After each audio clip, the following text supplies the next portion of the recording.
আসসালামু আলাইকুম রহমতুল্লাহি ওয়া বারাকাতুহু। সুপ্রিয় সপ্তম শ্রেণীর শিক্ষার্থীরা, আশা করি তোমরা সবাই ভালো আছো। শিক্ষার্থীরা, সপ্তম শ্রেণীর ছোট্ট বন্ধু, তোমাদের জন্য আমি আজকে আলোচনা করব আহসান হাবিবের মেলা কবিতাটি নিয়ে। শিক্ষার্থীরা, মেলা আহসান হাবিব লিখেছেন কবি আহসান হাবিব।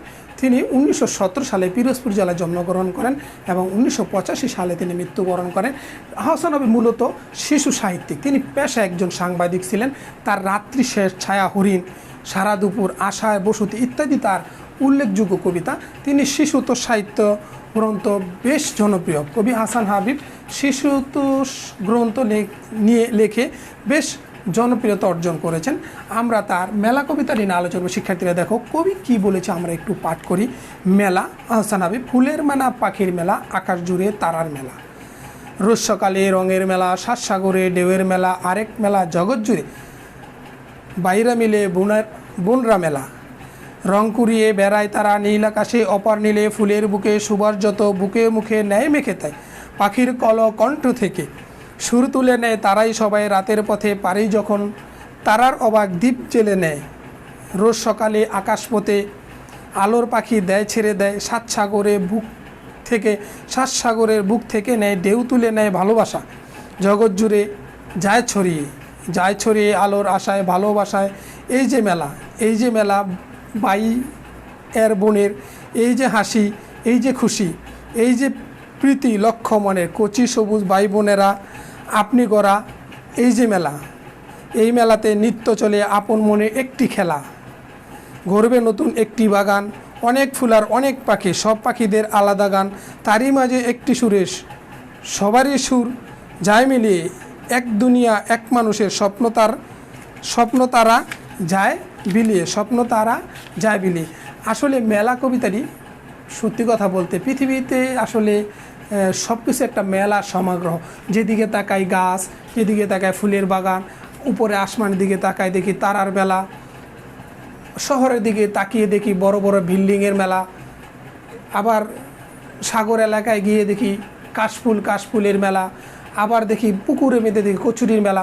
আসলে আবার অনেকে বলছে গানের মধ্যে যে মানে এই জগতে মানুষ সব পাগলের মেলার মধ্যে আছে, মানুষ নাকি পাগলের মেলায় মিলে গেছে।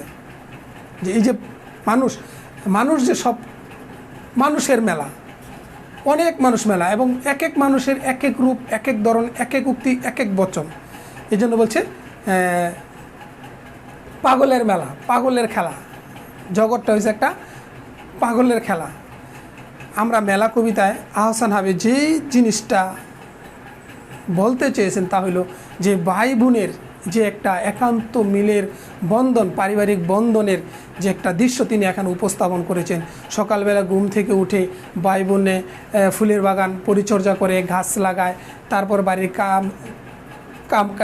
কাজকর্ম শেষ করে দুজনে মিলেমিশে লেখাপড়া করে। এই যে ভাই বোনের সংসারের মধ্যে একটা হাসি, কান্না, মিলন, বিরহ, দুইটা মিলে যে একটা খেলা চলছে, এটাকে কবি আহসান হাবিব মেলার সাথে তুলনা করেছেন। আসলে এখন একান্নবর্তী ফ্যামিলিগুলা দেখা গেছে যে ভাই বোনের প্রতি তেমন একটা ভ্রুক্ষেপ করে না। একই ভাই বোন ছোটোবেলা থেকে একই সাথে বড় হয়েছে, কিন্তু বড় হওয়ার পরে বিয়ে দেওয়ার পরে ভাইয়েরা আর তাদেরকে তেমন কদর করে না, তাদের জিজ্ঞাসাও করে না, তাদের কোনো খোঁজ খবর নেয় না। এটা মোটেও কাম্য নয়, এটা মোটেও ঠিক নয়। আসলে আমরা তো ভাই বোন একই রক্তের, একই বাবা মায়ের পেট থেকে এসেছি। সুতরাং আমাদের এই যে বন্ধনটা মৃত্যুর আগ পর্যন্ত থাকা চাই। মৃত্যুর আগ পর্যন্ত কিয়ামতের হাসরের ময়দানও আমাদের এই বন্ধনটা থাকা চাই ভাই বোনের।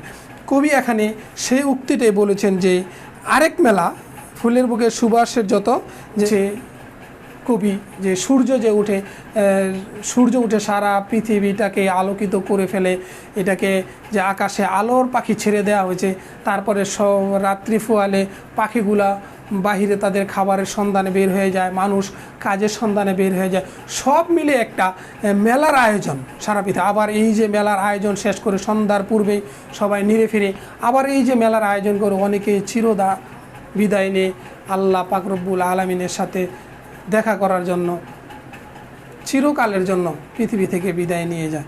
আমরা এখান থেকে দেখো কিছু শব্দ লিখি। জগৎ, জগৎ মানে কি? পৃথিবী। পৃথিবী। তারপরে দেখো বলছে সুবাস,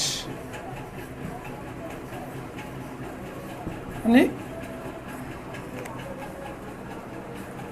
গ্রাম,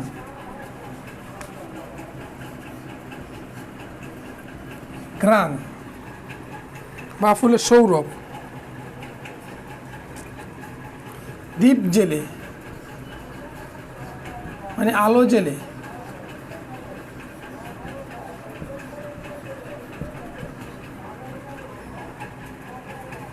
তারপরে বলছে নিত্য মানে প্রতিদিন, প্রতিদিন।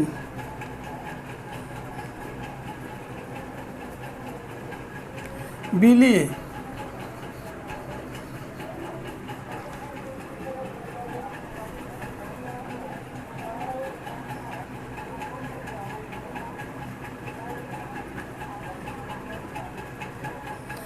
কলকণ্ঠ, পাখির গান।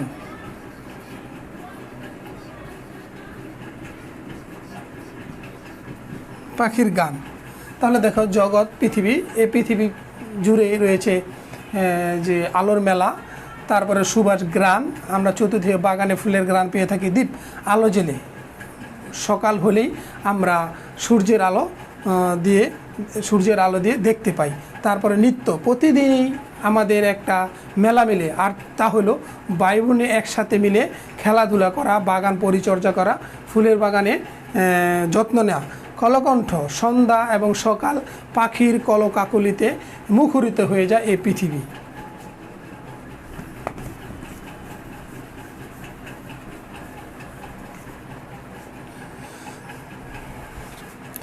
আমরা একটা দেখো, এখানে যদি একটা বাক্য আমরা পর্যালোচনা, জগৎ জুড়ে যায় ছড়িয়ে আলোর আশায়। বলছে যে সাত সাগরের বুক থেকে নেয় ঢেউ তুলে নেয় ভালোবাসা। সাত সাগরের বুক থেকে নেয় ঢেউ তুলে নেয় ভালোবাসা। আমাদের যে সাত সাগরের ঢেউ, তার যে হিল্লোল, তার যে গর্জন ধ্বনি, এই যে চলছে নিয়মিত, বলছে যে ঢেউ তুলে নেয় ভালোবাসার।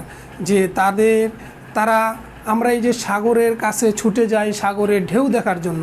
সাগর দেখে আমরা আবেগ আপ্লুত হয়ে যাই। এত সুন্দর সৃষ্টি আল্লাহ পাক রব্বুল আলামিন পৃথিবীতে এত সুন্দরভাবে সাগরগুলা তৈরি করেছেন। কত সুন্দর ঢেউ, একের পর এক ঢেউ আসতেছে, এবং ঢেউগুলা একটা আরেকটার সাথে মনে কত মিলে আছে। একটা আসতে পর আরেকটা আসছে, একে একে আসে আবার চরে এসে একই সাথে বিলীন হয়ে যাচ্ছে। এটাকে বলছে যে তাদের ঢেউয়ের সাথে ঢেউ তুলে নেয় ভালোবাসা। তারা যে এই ঢেউগুলা একটা আরেকটার সাথে সমান তালে চলছে, তাদের মধ্যে কত ভালোবাসা।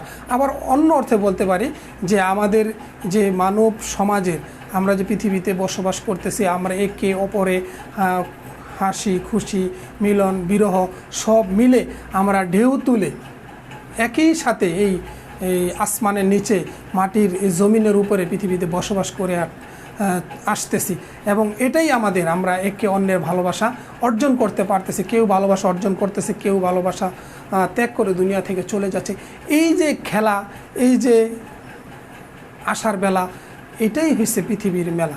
সুতরাং শিক্ষার্থীরা, আমরা যারা ছোট্ট শিক্ষার্থীরা, সপ্তম শ্রেণী, আমরা আসলে দুনিয়াটাকে মেলার মতন উপভোগ করব।